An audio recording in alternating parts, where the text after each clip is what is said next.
So for today's video gani mga linte, updan nyo gani ko kay maobra naman ko sang motor ni Tito. Syempre gani kay gumpisa pa lang ko sa akong ginaobra nga mundo. Hindi na madula sa aton ang pangmalakas nga selfie stick. Sa part nga ni gani mga linte, intanggal ko na diyon ang gulong sang motor ni Papa. Kagwala man ganita na budlayan mga linte no. Gintiklod ko lang padalong manggulong natanggal man dayon.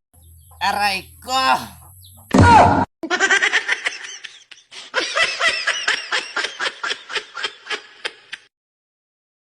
Sa part gani intanggal ko na dayon ang tambutso.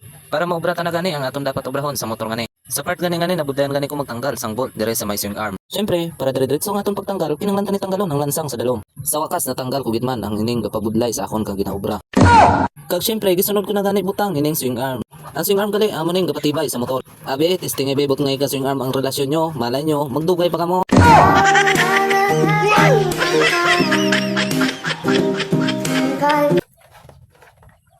Kag sa part gani gintanggal ko na ang gulong para malipat ko na sa mags. Kag syempre tanda ta magmikos-mikos, nalipat na gani dayon sa mags ang gulong ni Papa Andro. Kag sa part gali napa-A na lang ko sa akon mga ginaobra. Kag syempre shout out sa mama ko nga model sang ibabaw sang lamesa.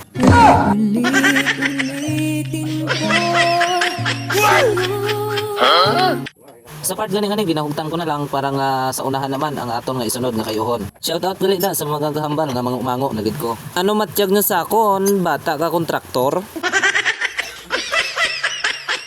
Bata gid mangguros ang gapanghan traktor pati ko. Kag dire gani ginbaklas ko na dayon ang unahan sa motor ni Papa Andro. Syempre mga linte, mikos-mikosan ta na lang na para dasig na matapos ang ining video. Syempre hindi ta bata ka kontraktor, kinanglan ta magkaayod. Aray ko! Very good!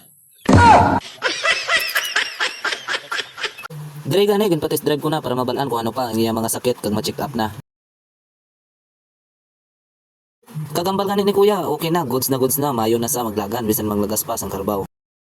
So hasta dire na lang aton video. Shoutout sa mga gwapo nga mga nagupod sa akon subong adlaw. Paalam, salamat.